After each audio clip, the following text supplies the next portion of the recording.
नमस्कार. Slice of लाईफमध्ये तुमच्या सगळ्यांचं खूप खूप स्वागत. मुसहर म्हणजे उंदीर मारणारे किंवा उंदीर खाणारे. दचकलात ना? हे पहिलं वाक्य आहे लेखाचं आणि हे वाक्य ऐकून जसं ते म्हणाले तसं मलाही थोडंसं मनात चर्र झालं की बाबा काय हा प्रकार. आणि म्हणून हे सगळं मी हा सगळा लेख वाचला. कोणाचा आहे, कोणी लिहिला आहे, कशाविषयी आहे आपण बघूया. मुसहर म्हणजे उंदीर मारणारे किंवा उंदीर खाणारे. दचकलात ना? पण हे सत्य आहे. बिहारमध्ये मुसहर ही एक अत्यंत मागास महादलित जात आहे. मांझी समाजाचे लोक याच जातीमध्ये आहेत. अतिशय मागासलेल्या या जातीत एक विलक्षण आनंददायी घटना घडली आहे. बिहारमधील पिंक बस ही महिला प्रवाशांसाठी सुरक्षित आणि आरामदायी सार्वजनिक वाहतूक सेवा आहे, जी बिहार राज्य रोड ट्रान्सपोर्ट कॉर्पोरेशन म्हणजेच BSRTCद्वारे 2025मध्ये सुरू केली गेली.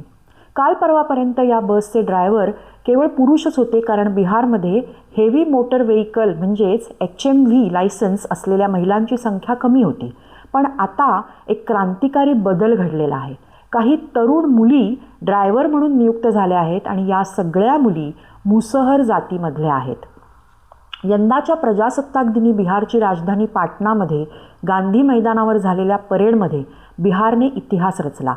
पिंक बस चालवणाऱ्या पहिल्या 6 महिला ड्रायव्हरनी या परेडमध्ये भाग घेतला आणि त्यांच्या रथाला प्रथम क्रमांक मिळाला. या तरुणी सर्व मुसहर या बिहारमधील सर्वात गरीब आणि वंचित किंवा दलित समुदायाच्या आहेत. या मुलींचे वय साधारण 21-22च्या आसपास आहे. त्यांनी सामाजिक रूढी तोडून हे यश मिळवलेले आहे. आणि मग पुढे ते असं म्हणतात लेखक की त्यांच्यापैकीच काहींची नावे आणि काही खास गोष्टी इथे सांगण्याजोग्या आहेत. 22 वर्षाची अनिता कुमारी बसच्या ड्रायव्हर सीटवर बसून आरामात मीटर ॲडजस्ट करते आणि म्हणते, मी थोडं डावीकडे स्ट्रेच करून स्टिअरिंग धरते. तिने LMV लायसन्स 2023 आणि HMV लायसन्स 2024मध्ये घेतलं. अनिताची समवयीन असणाऱ्या बेबी कुमारीला लोकांची वेगळीच टीका झेलावी लागते, कारण ती उंचीने कमी आहे. मात्र आता तिची कीर्ती उंचीपेक्षा लाखो पटीने अधिक आहे. ती हेवी ट्रक देखील आरामात चालवते, हे तिचं विशेष. गायत्री कुमारी 22 वर्षाची आहे आणि तिची मैत्रीण आरती ही 21 वर्षाची आहे. या दोघींना वेगात बस चालवायला आवडते, मात्र अतिशय नियंत्रणपूर्वक त्या ड्रायव्हिंग करतात. या सर्व मुलींचा आदर्श असणारी 21 वर्षाची सरस्वती कुमारी ही विवाहित आहे. तिच्या सासरच्यांना सुरुवातीला समाज काय म्हणेल अशी भीती वाटली, पण तिच्या पतीने तिला सक्रिय पाठिंबा दिला आणि ती असं म्हणते की बस चालवणे हे पुरुषांचं काम आहे, हे ठीक आहे, पण महिलांना सुद्धा संधी मिळायला पाहिजे. रागिणी कुमारीची कथा सर्वात प्रेरणादायी आहे. झुग्गी झोपडपट्टीतून आलेली रागिणी ही मुसहर समाजातली पहिली ग्रॅज्युएट ड्रायव्हर आहे. लोक तिला तुच्छतेने पाहत. तू कशी बस चालवशील असं लोक तिला म्हणायचे. असे ताने मारत असताना आता मात्र लोक तिची तारीफ करतात. तिने संघर्ष करून प्रशिक्षण पूर्ण केलं आणि आता स्वतंत्रपणे बस चालवते. तिची कहाणी भावूक करणारी आहे. ती सांगते की एकेकाळी टोमणे मारणारे आता कौतुक करतात, तेव्हा आपल्या शिक्षणाचा आणि स्त्री असण्याचा अभिमान वाटतो. आज या मुली बिहारच्या पहिल्या महिला चालक बनल्या आहेत. पण 1 वर्षापूर्वी त्या समाजाच्या टोमण्यानी त्या दुःखी आणि त्रस्त होत्या, कारण बस चालवण्याचे प्रशिक्षण घेतल्यानंतरही त्या बेकार होत्या. सरस्वती वगळता 5 मुलींनी बालविवाह नाकारला आणि बस चालवण्याचा निर्णय घेतला. ज्या समाजासाठी जग हे फक्त शेतात काम करणे आणि घरात काम करणे एवढंच मर्यादित होतं, त्या समाजाच्या या मुलींनी इतिहास घडवला आहे. सुधा वर्गीस यांनी या मुलींना पाठबळ दिलं, धीर दिला आणि त्यांचे ऋण मानावे तितके कमी आहेत. तत्कालीन समाज कल्याण विभागाच्या अतिरिक्त मुख्य सचिव हरजोत कौर यांच्या मदतीने सुधा वर्गीस यांनी हा अनोखा मार्ग या मुलींना दाखवला आणि या मुली सुसाट निघाल्या. यंदाच्या व्हॅलेंटाईन डेपासून म्हणजे 14 फेब्रुवारीपासून या मुली बिहारच्या रस्त्यावर गुलाबी बस चालवायला सुरुवात करतील.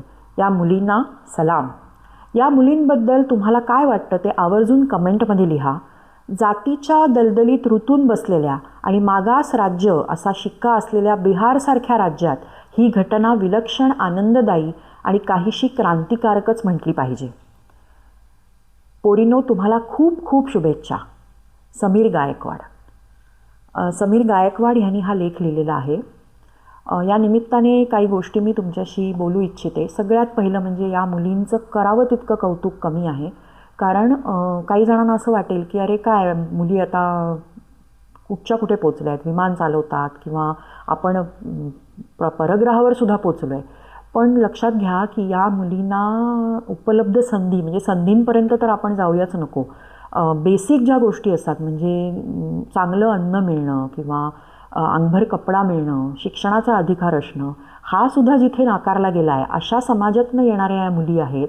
त्यामुळे सगळा विरोध बाजूला ठेवून, सगळ्या रूढी मोडून जेव्हा हे अशी एखादी गोष्ट त्या अचीव करतात तेव्हा इतर सगळ्या अचिव्हमेंटपेक्षा ही अचिव्हमेंट माझ्या दृष्टीने सगळ्यात महत्त्वाची आहे. हा पहिला मुद्दा.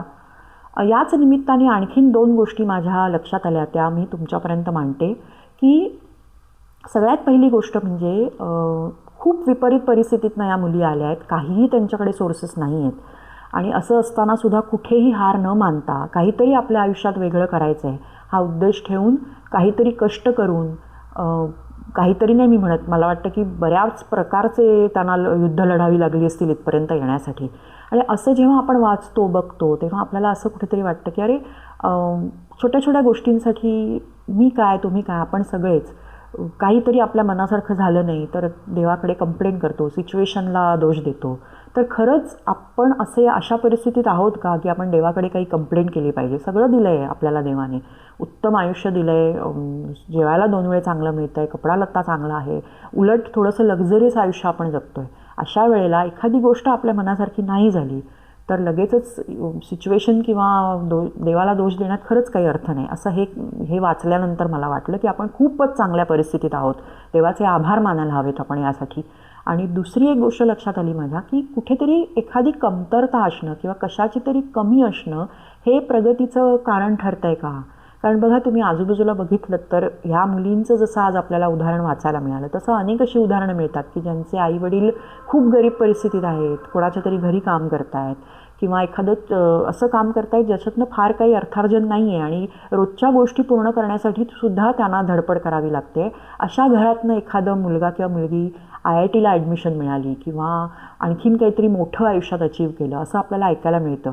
म्हणजे मी जिथे राहते डोंबिवली तिथे मध्यंतरी अशी एक आमच्या कानावरती गोष्ट आली होती की एका आमच्या भाजी विकणाऱ्या माऊलीचा मुलगा हा CA झाला.